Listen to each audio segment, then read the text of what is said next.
It's about the top of the hour, so I think we'll go ahead and get started. Welcome, everyone. The webinar is Seeing, Really Believing Visual Health Misinformation.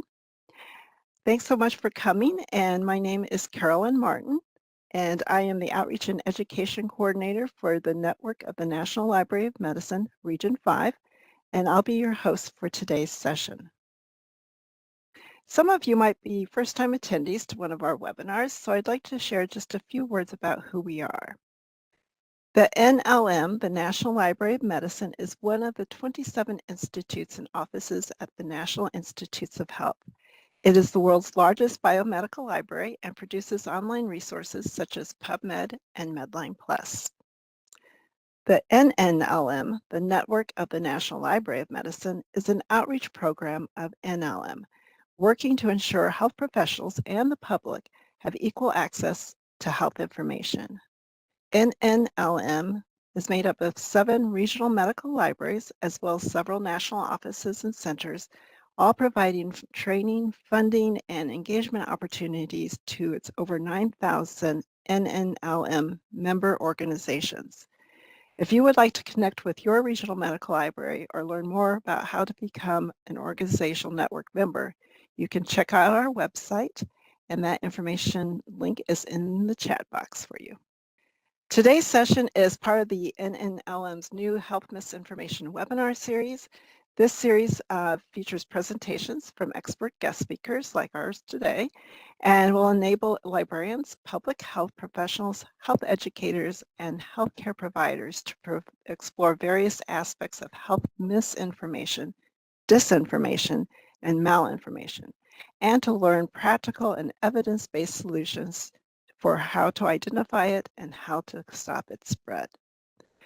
These presentations will be scheduled intermittently throughout the year, and you can learn more about these sessions by checking out our NNLM training calendar or by following your regional medical library's newsletter, blog, and social media.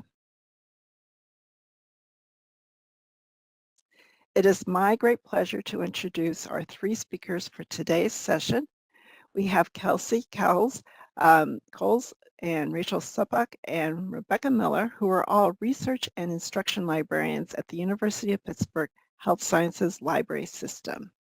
So welcome to all of you, and I'll go ahead and turn it over to you now. All right, thank you so much for that introduction, Carolyn, and good afternoon, everyone. I'm Kelsey Coles, and I'm here with Rachel and Rebecca, my colleagues, and we're really excited to be here today to talk with you a little bit about visual health misinformation.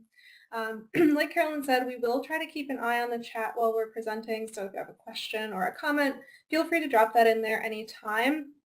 We do have a pretty large audience today, so we will try to get to questions as we go, but maybe we don't see your question or we don't get a chance to get to it.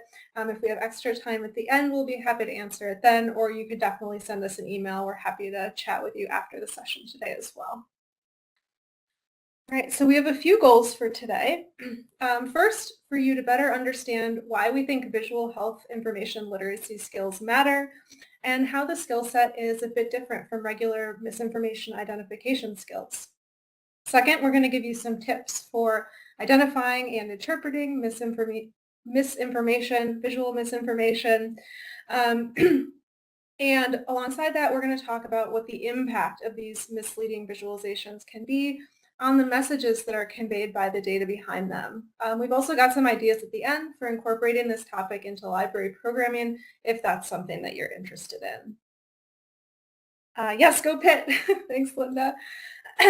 So anyways, to get us thinking a little bit, I want to talk about this image on this slide with a caption. So there's an image of some packages of breast milk up top. The left one is like a normal color and the right one is a little bit greenish, and it's labeled COVID positive. And then there's some text caption below sort of explaining why this is in theory. So this is a screenshot from Facebook. And I'm curious to hear from you. You can answer either or both of these questions in the chat. First, how do you feel about the reliability of this information and why? And second, and maybe what I'm a little bit more interested in even is how does the image affect your perception of this information? So do you think you would feel the same about it if it was only the text, or does the image make it feel more believable or less believable to you? So let me know what you think. I see someone says low reliability, although the image is an attention grabber. Not reliable with or without image. It looks unbelievable to me. I'd be worried about that. Let's see. The image is off-putting. I think pictures make something seem more reliable. Doesn't have a source. It's playing with emotions. No reference, not believable. It's iffy. Yeah, so there's definitely like a lot of skepticism about the information, but some other people had some different reactions to the image. So they think it's attention grabbing, or it makes it maybe seem more believable, although some people actually felt the opposite, which was really interesting. Um, so just to give you like a little bit of sort of the right answer here, so to speak. So this image, these images like these have gone around a lot. And so there is like a little kernel of truth to this sort of claim. So there is evidence that there is some sort of like biological communication between a breastfeeding parent and a baby, so that if the baby is sick, then the breastfeeding parent will sometimes generate antibodies that can be found in the breast milk.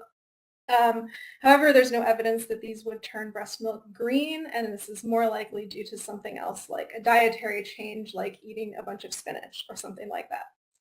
So I'm going to go ahead and turn it over to Rachel now for a little bit.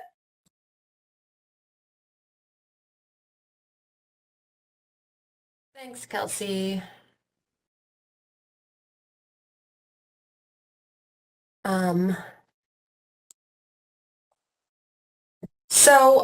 Why are we talking about visual misinformation today? Basically because seeing is believing even when it maybe shouldn't be. So people are more likely to believe a statement when it is accompanied by an image. One study that helped to demonstrate this showed the participants um, both true and false statements about turtles. And some statements, both true and false, were accompanied by a picture of a turtle and some were not. And they found that for both the true and false statements, people were more likely to believe them when there was an image accompanying the statement. The image didn't have to have anything really to do with it. It just had to be, statement was about a turtle, the image was of a turtle, and that made people more likely to believe it. So I guess I should have put a picture of a turtle on this slide to make myself more credible, but you'll just have to believe me anyway. Images are more likely to be remembered than words. This has been shown in many studies over time. And also, as we all probably know from our own experiences, photos increase likes and shares on social media posts. So, if that Facebook post included an image, which probably increased how much it was shared versus if it had just been the text.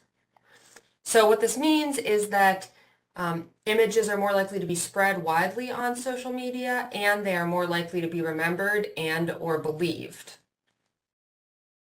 So there are some different ways that visuals can support misinformation.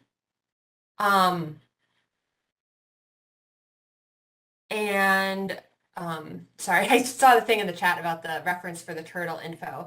I'm not sure if that one's in the slides, but we can, I can find it and share it in the chat in a minute when I'm done with my talking part. So there's some different ways that visuals can support misinformation. One way is by implying a connection without explicitly stating it.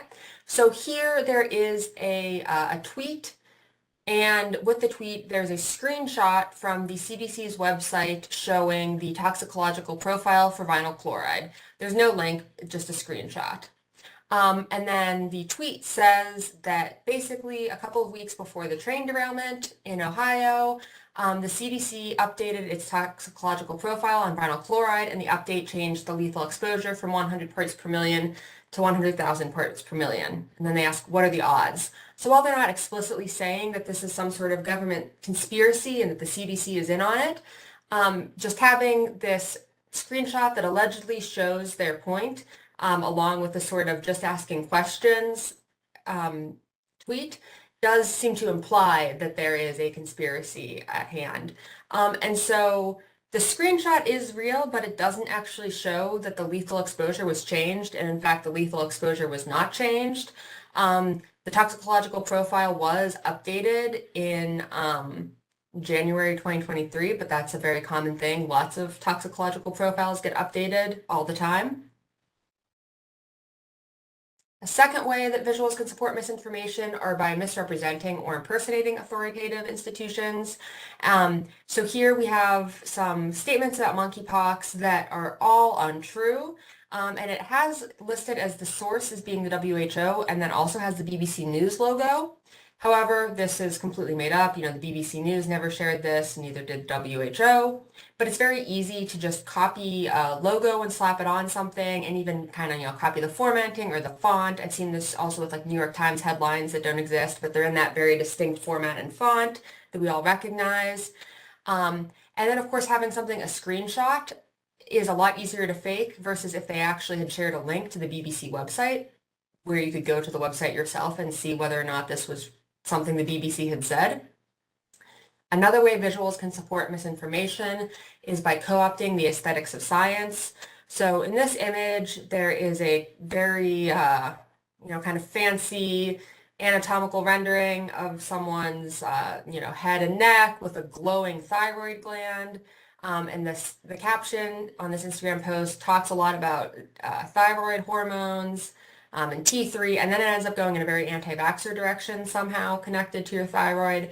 But basically, the images like this are just trying to imply that there is some element of science supporting what they're saying. This is also how you might see someone looking through a microscope or in a lab coat or wearing a stethoscope around their neck to try to suggest that there is a doctor or scientist involved. Kind of like in drug commercials, sometimes you'll see someone with like a pipette or doing something, and at the bottom of the screen, it's like, this is just an actor.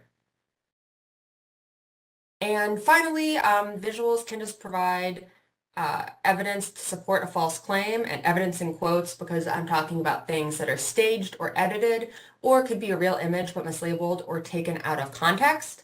So this example is not really health related, but it was too good to pass up. So this tweet says that NATO sent jet fighters and helicopters to help Ukraine in fighting Russia, and that only China has been able to see the video. And then it shows what is the video here. I just have a screenshot, but it was a video in the tweet. But this evidence to support the evidence to show that NATO fighters were sent in is completely false, and this isn't even from real life at all. It's actually from a 2012 video game. And back over to Kelsey. Thank you, Rachel. So we're going to be talking about several different categories of visual misinformation today. And I'm going to start off with a little bit about misleading graphs and charts. So I think that these are some of the most insidious because you unfortunately don't just see these coming from questionable information sources. These also can come from reputable news sources, public health departments, places you would expect to get information that is presented accurately. And that's unfortunately not always the case. So some things you can be alert for. The first is axis manipulation. So this often takes the form of truncating or omitting the 0 point or the baseline. So this can be useful if you're looking at values that are pretty similar to each other and you want to see the difference a little bit, but it can also be misleading for the same reason.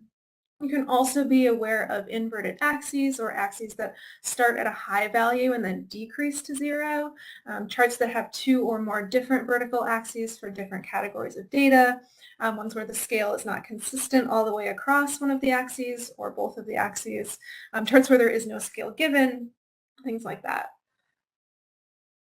You can also look out for data that is presented visually in just an unhelpful or even confusing way.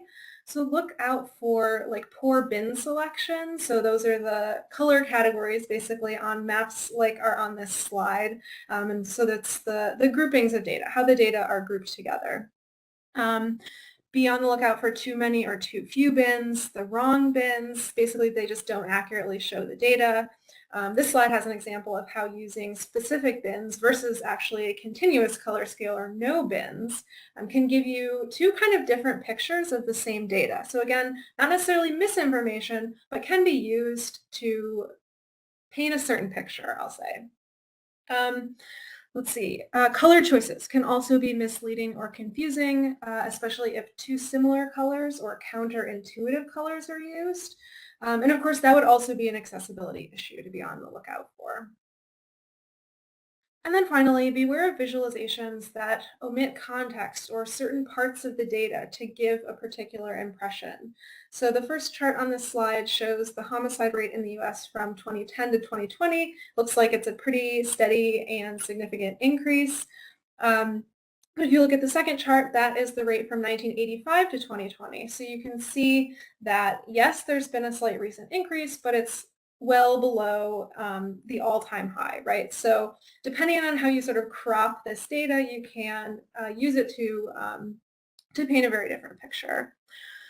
Also look out for visuals that are presented without the needed context, that are presenting total numbers instead of numbers per capita, if per capita would be more informative, or that are implying a correlation between two things that are clearly not connected.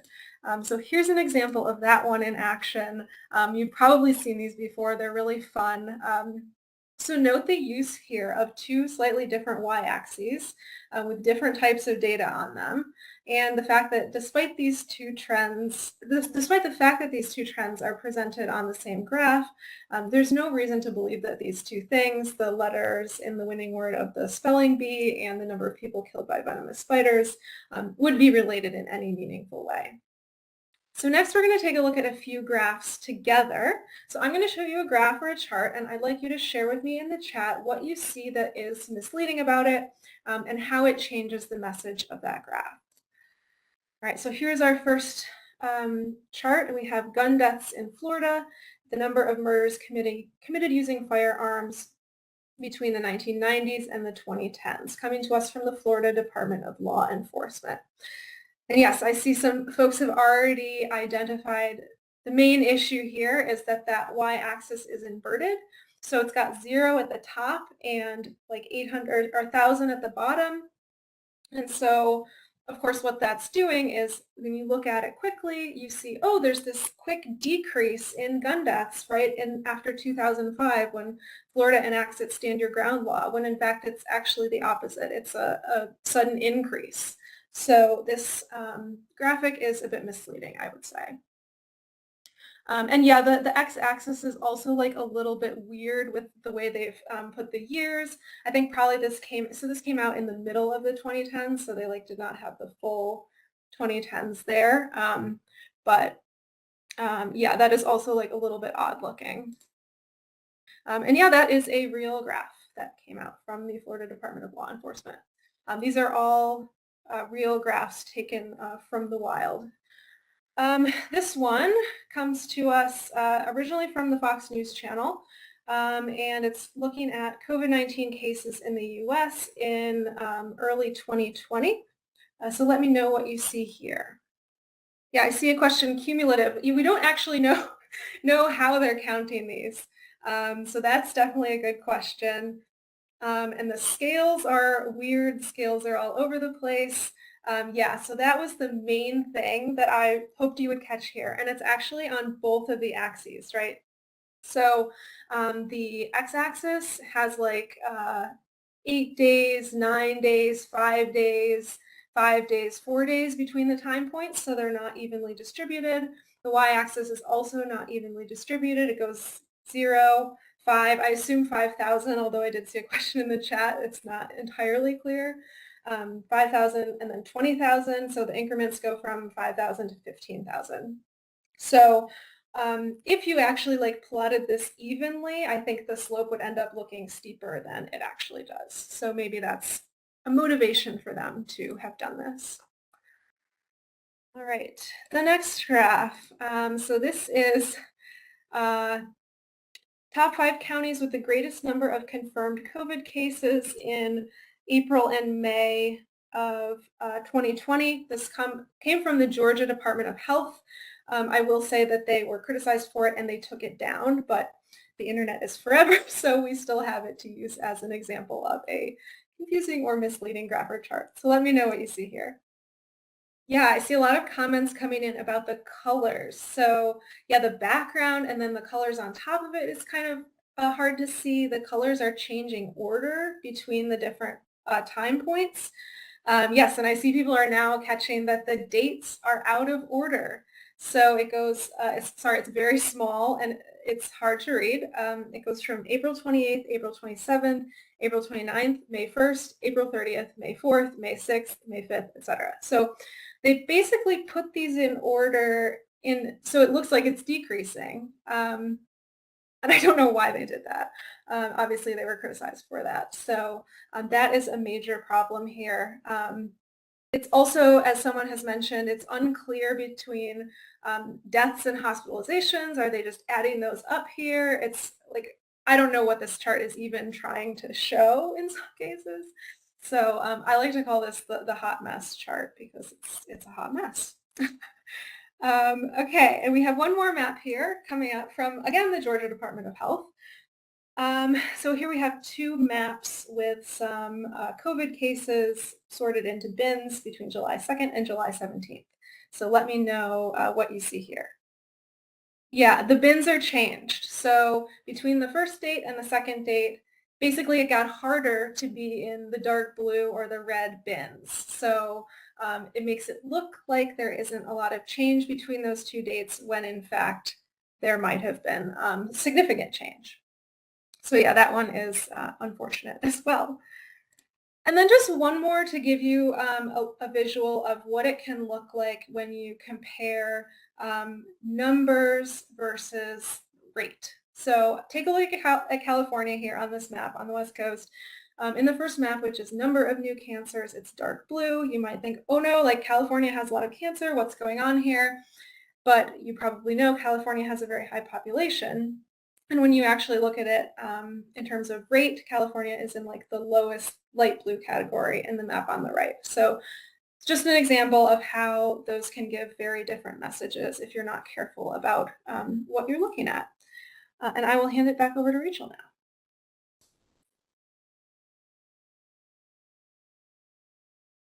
All right. And I did drop the link to the study that mentions the turtles in the chat if anyone was interested in that. So next I'm going to be talking about images taken out of context. Here we have an image of a dog taken from the Out of Context Adorable Dogs Twitter account, but unfortunately most images taken out of context are not quite as adorable.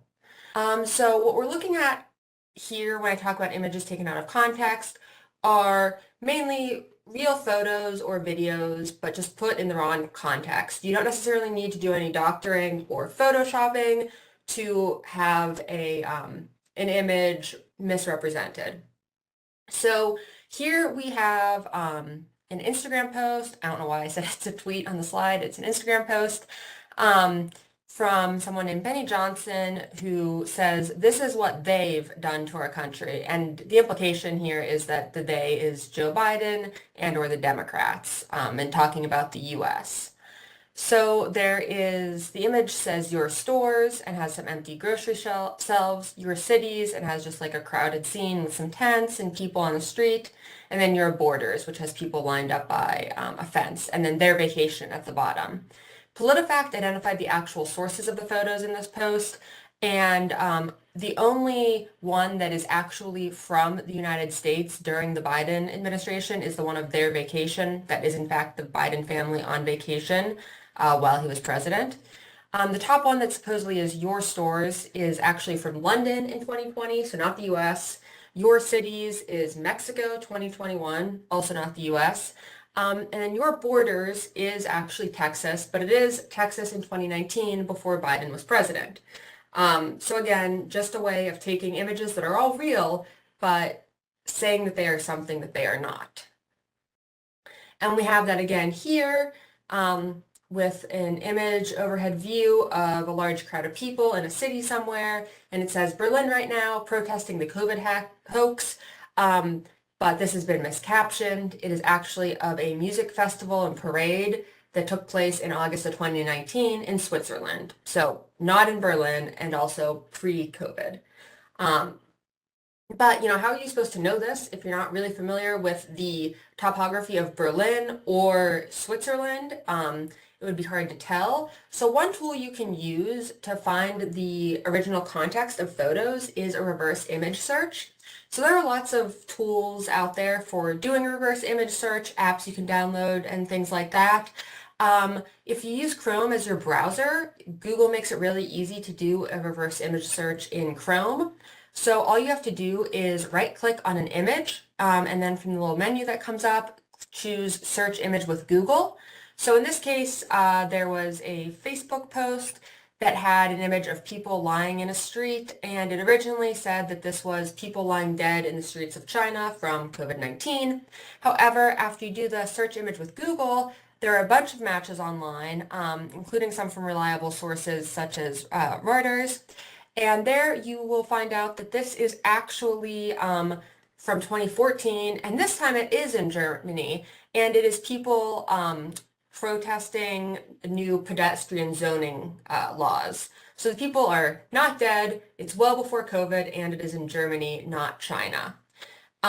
You can also do this in using Google Images, even if you don't use Chrome as your browser, by going to Google Images and clicking on the little camera icon. And then from there, you can upload a file of an image or put a URL of an image, and it'll do the same thing where it'll visually match you to where any other place that image has showed up online. The caveat for reverse image searches is that this is only going to work if the image has already been shared elsewhere online. So if someone is using a photo that they themselves took, or that they found privately from someone else's files, not publicly available online, then you would not be able to necessarily find the original source. But a lot of times these images are just ripped off from other websites. You'll need to play detective. So you need to think about, are you looking at the original or is it a screenshot?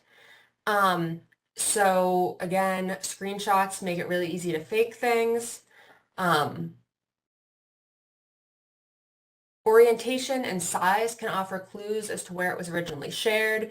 So for example, on TikTok, videos are normally in like a long, tall form. And so if you see something that's like short and horizontal, landscape on TikTok, that means it was probably not originally shared using that app.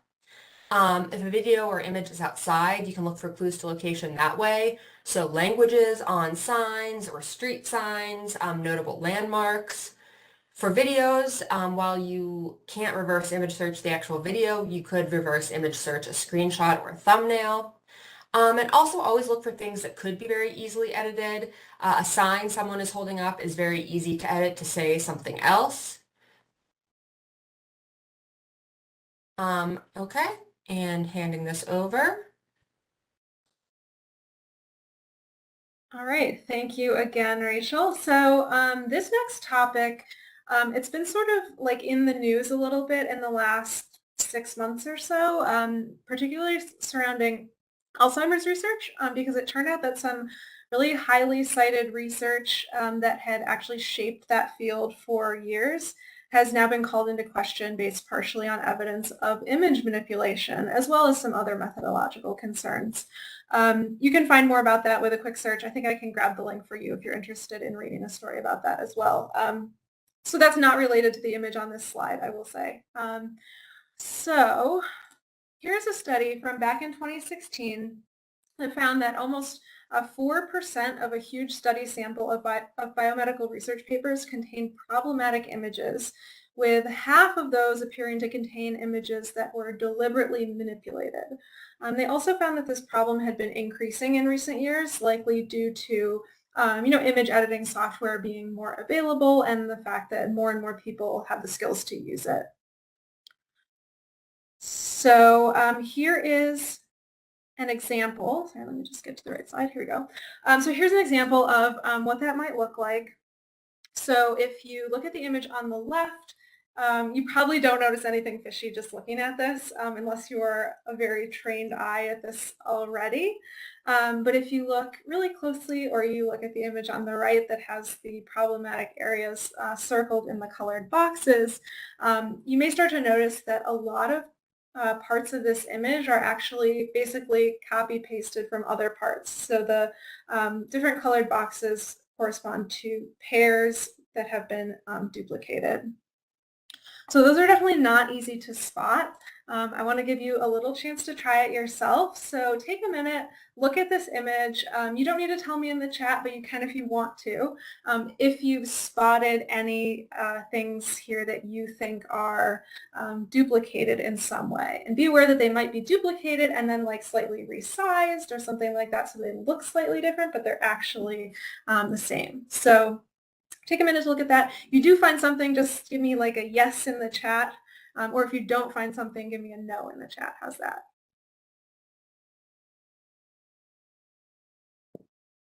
All right, I see some yeses. Oh, this is great. I'm so glad.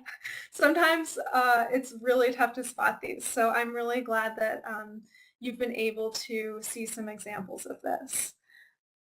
So I want to sort of give you the answer key here. Probably if you had a little more time, you could have spotted more of these, but it turns out that almost all of that image, like maybe 3/4 of it, is composed of copy-pasted little Western blot sections. So this has been referred to sort of tongue-in-cheek as the ransom note method of image or figure assembly, often seen with these Western blot type figures, because like for ransom notes in the movies, people will cut out the little letters and stick them together, which is basically what's happening here, which is concerning, I will say.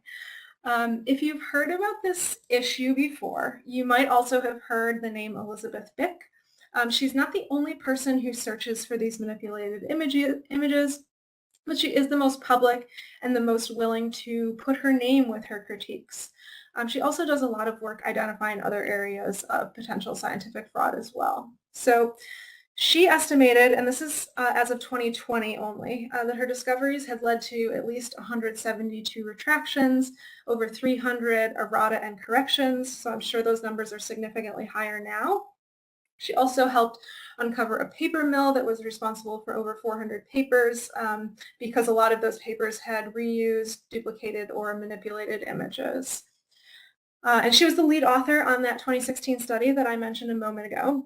And so when that study came out, she and her co-authors took those 800 questionable papers that they found, and they alerted the journals that they were published in, like, hey, you might want to take a look at these because it appears that there might be some fraud here.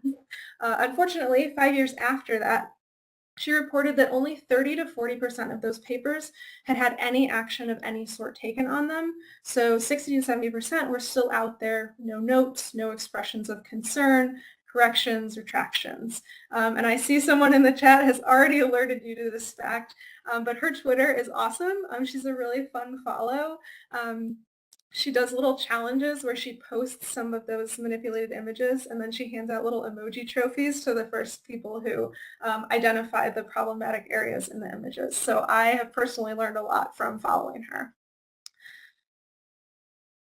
So the thought might have crossed your mind by now that detecting these types of issues might be something that could be automated, or that AI could be used for that. And you are correct. However, so far, AI that's been developed to work on this problem tends to, basically it flags a ton of images. So it says, these 5,000 images might be a problem, and then someone has to go through all those and pick out like a few of them that are actually problematic.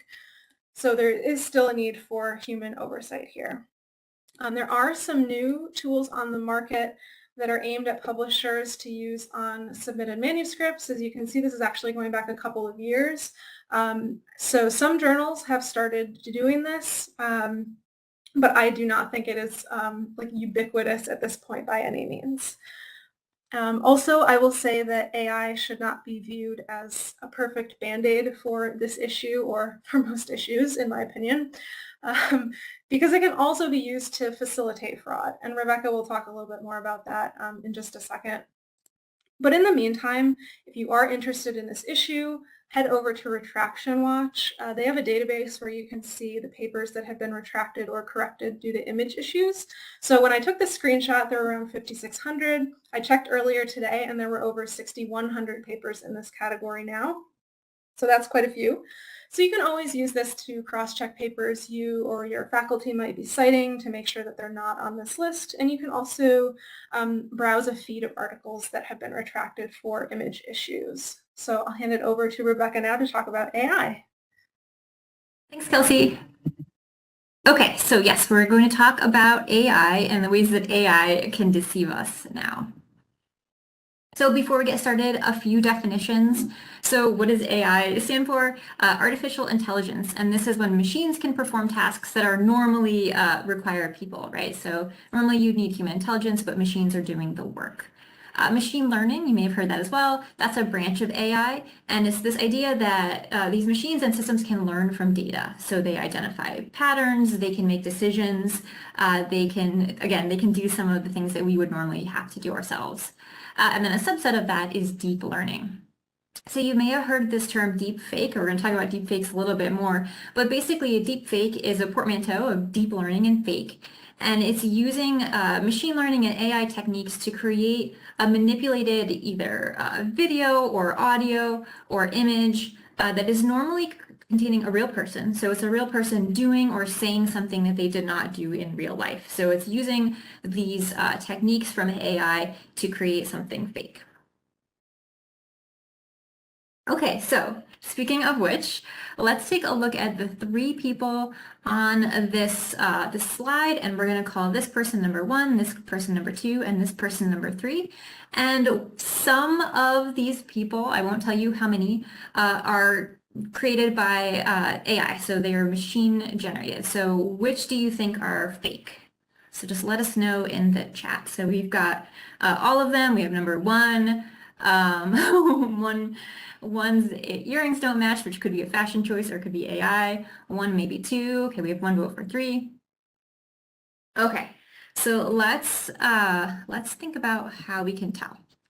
So one way to spot AI generated people is to look at the hands, and there are no hands in those pictures. And so AI currently is not great at creating hands, although it is certainly getting better at that. You also want to look at the background. So sometimes if something is created by AI, the person might look great, but the background is sort of fuzzy or sort of strange, like they're in some sort of vortex. You also want to look at, as someone in the chat pointed out, you want to look at their accessories. So does their jewelry match? Does their glasses go all the way around their head? Do their teeth match the rest of the face? So those are some tips. And then you also can consider looking at the folds in fabric or skin. So it's extremely high contrast. That can sometimes be a hint that it is actually AI generated. So if you all remember the Pope's puffy coat, there were a lot of folds in that fabric, which was maybe a hint that it was AI generated. So let's go back to these people really quick, and I will tell you that this person is number 1. This person is AI generated, so this person does not exist. And as some of you pointed out, the earrings could be a fashion statement, but at this case, they are a hint that this person is not real. This person in the middle is real. So she does have this sort of fuzzy background, but that seems to be some sort of like a window. So this person is real. And then this person at the end is not real. And we can tell because of this like super strange background. There's some sort of like time warp thing going on in the background. And so that's how we can tell. Okay. So let's take those tips and try again. So which of these people do we think are fake? So we've got 1, 2, and then 3. So we have a 2, a 3, a 2 and 3. I feel like I'm doing some sort of routine here. Okay, so this is great. So yes, you are correct. This first person is a real person. So the background again is sort of fuzzy, but it's artistic, right? And then this person in the middle has some sort of strange background that is a hint that they are not real. And the same thing, this person has some sort of like scarecrow or something over there. And so number 2 and 3 are our fake AI generated people. Okay, so those are just images, but then as I mentioned before, there are deepfakes, and deepfakes can be images, audio, or video. So the way deepfakes are created is that they are created by something called a GAN, or a generative adversarial network. And basically what this is there are 2 neural networks and they have training data, but they try to create, so one tries to create something that's not in the training data, so it's not real, right? It's fake. And it tries to trick the other one into thinking that it is a real thing that is from the training data, right? So they that's why they're adversarial, they're training against each other. So what happens is they train against each other, and once the first one is fooling the second one about half the time, then it's ready to go and it's creating these these plausible fake examples, so it's creating deepfakes. So that's how this is created. So where have you seen deepfakes? So you may have seen advertisements for the new Indiana Jones movie. They have deepfakes of Harrison Ford, so he looks younger.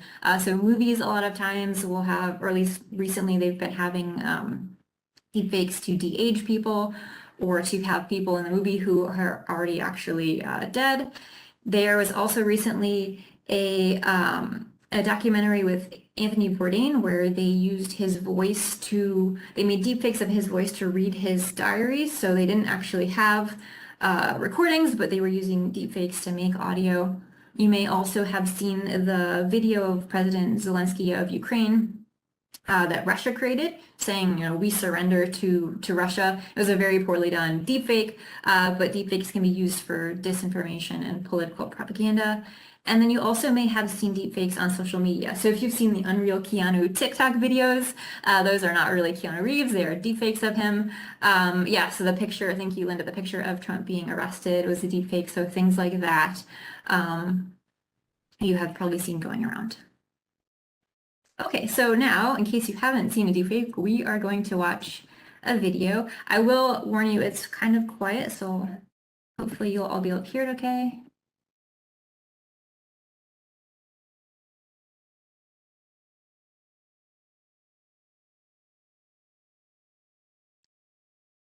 And I just realized I probably did not share that, so I'm sorry.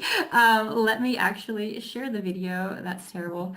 We see the Instagram one on the. Oh, you did? You did? Okay. Well, we didn't. It didn't play, but You gave me my ratings and my fan base. I feel really blessed because I genuinely love the process of manipulating people online for money. Okay, I got too excited, but hopefully you saw that.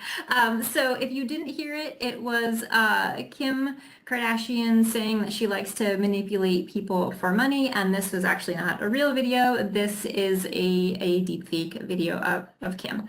So how can you tell that this is a deepfake? So some tips for you. Does the person's face look airbrushed? Are they blinking too much? Are they blinking too little? Does their head move and not the rest of their body, or is their body moving and then not the head? And people are noticing in the chat that her lips weren't necessarily lining up with the words. So, are there shadows or are there no shadows? So these are all some sort of clues, but really the context clues are what's important here. So would Kim Kardashian really say, oh, I enjoy manipulating people for their data and for money? Probably not, right? But deepfakes can be really, really hard to tell. So we do have some links in the slides for some practice. MIT has a really good website where you can practice detecting deepfakes. Okay, so a caveat to all of those tips is AI technology is constantly improving, and so as it gets better, the tells are going to go away. So obviously, especially some of the more obvious ones, it'll be harder to detect whether something is a deepfake or not. So you really want to look at images and think about context. So can you confirm the picture somewhere else? Can you confirm that, is anyone else reporting the video? Is anyone else reporting that Kim Kardashian is saying that she likes to manipulate people? And if not, right, then this is probably just a deepfake. Okay.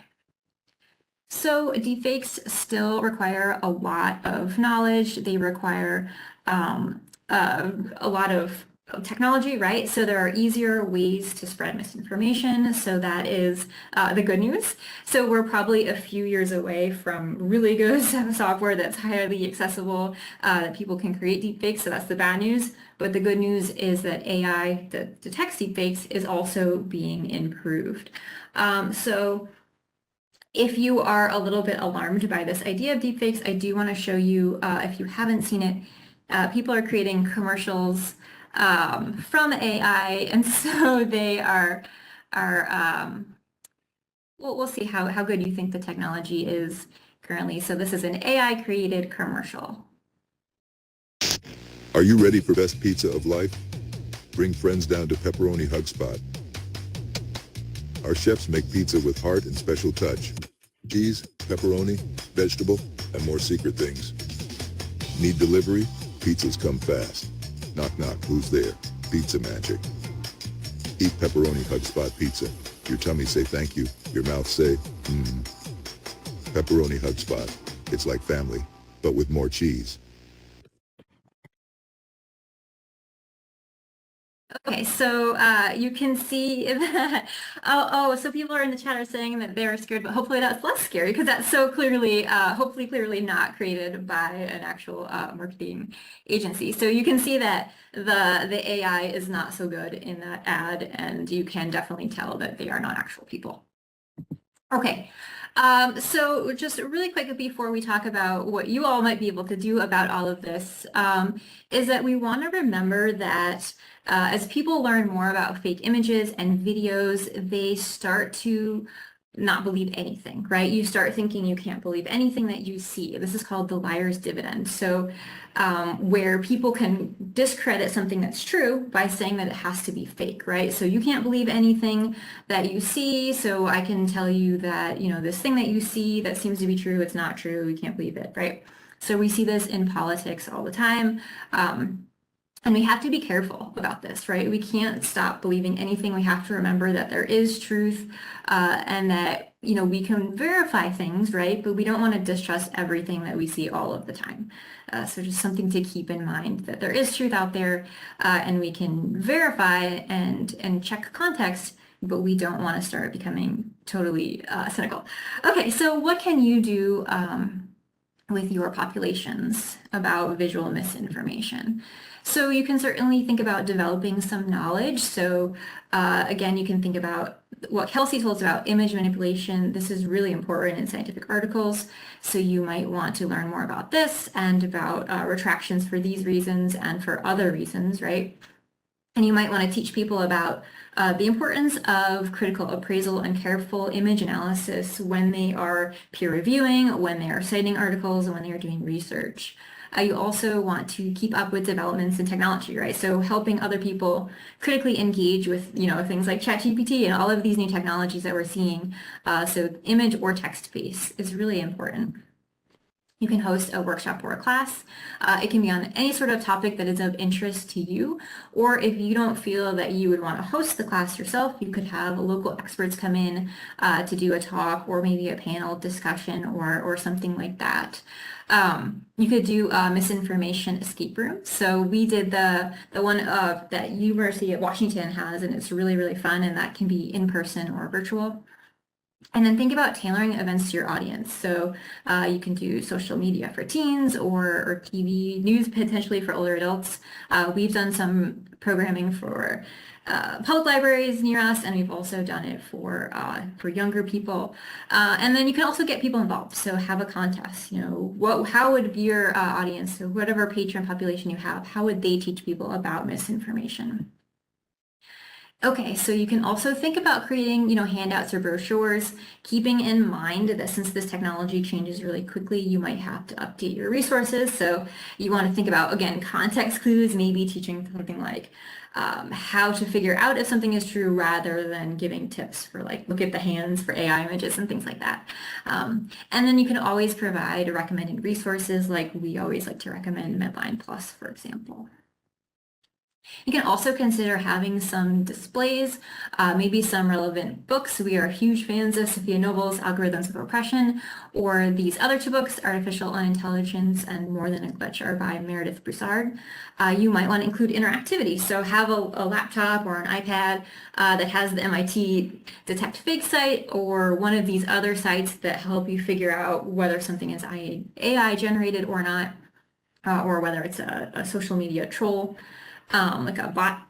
Or if you don't have an opportunity to put up a laptop, you can just have flaps that reveal whether someone is a real and give people tips on how to tell. Okay, so that is what we have for suggestions. I think we have a couple of minutes. I saw that we did have a question in the chat about systems levels interventions. Okay, so it says, what about systems level interventions for systematic problems? How could our information ecosystem be more resilient? So that's a really, really good question. And I think that when we're thinking about information ecosystems, the important thing is to remember that we have some trustworthy institutions into that information ecosystem. So maybe if you're thinking about a systems level approach, thinking about for an individual, how can you tell which institutions you would want to include in your ecosystem? So maybe thinking about, how do we know that people are using fact checkers? How do we know that these institutions are trustworthy? But as far as a systems level approach, and maybe Kelsey and Rachel have some ideas, but I think that this is a societal issue that we need to be doing things, we need to be regulating AI. We need to be doing a whole lot of things that we're not necessarily doing. So Kelsey and Rachel, I'll let you jump in on that one. Yeah, I think that's a good response. And I also have like one thing that I would add to that is that this is something that we talk about a lot. Like we really struggle, like personally really with this sort of battle between do we tell people how to recognize misinformation or like what should we be talking about on like a societal level? And I think we've kind of landed on like we don't have a lot of power to like change things on a societal level. So like we try to give people, these tips and whatnot that they can use, hopefully. But we totally agree that this is not like an individual level problem and that there's a much more like systematic approach that needs to be taken on a larger scale to combat misinformation as a whole. The other thing I will, oh, sorry, go ahead, Rachel. The only thing I was going to add, just, if you are in a position of relative power and authority, like if you are, for example, on the editorial board of a journal, I mean, that's a place where you can start kind of addressing some of the more systematic issues. Also, I mean, if you're at a university and are a department chair or something, also rethinking tenure and promotion things that incentivize people to, publish as much as possible, like no matter what they might do ethically. So I mean, I think there's a lot of that too. And even if you're not in the systems of or positions of power, still like putting pressure on the people who are is definitely an important thing that we can all do. I just want to interject just a bit before we go on to more questions. I just want to mention for those of you who might have to leave that the link to the evaluation is in the chat box. And again, whether you want the MLACE or not, we really appreciate your feedback. But also, if you do want the MLACE, be aware that when you take that evaluation and you say yes to that, more information will pop up, like the enrollment code that you will need in order to claim that CE. We have time for a couple more questions, I think.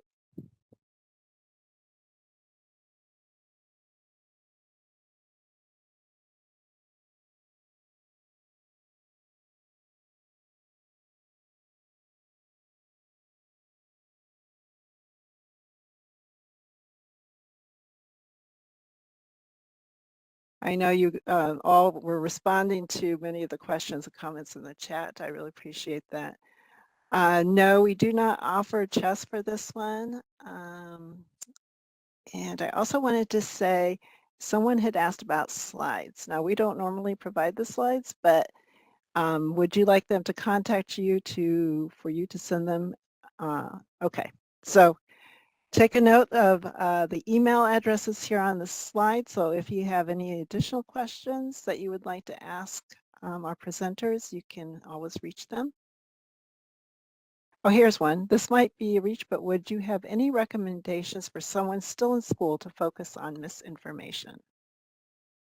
I'm not sure. Might have to think more about that one. Alexis, Okay. why don't you send us an email and we can chat more about that one. I might have to do some digging and try to come up with some things for you. But happy to chat more about it.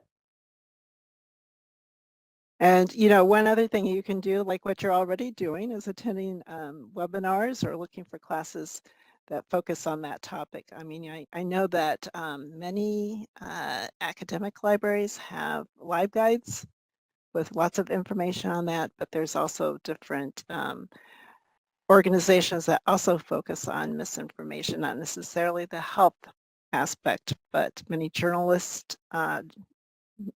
schools or organizations also have some of that information. Well, thank you, everyone. If you have additional questions, our presenters have their email there on that last slide. They're happy to get in touch with you. Thanks for watching. This video was produced by the network of the National Library of Medicine. Select the circular channel icon to subscribe to our channel, or select a video thumbnail to watch another video from the channel.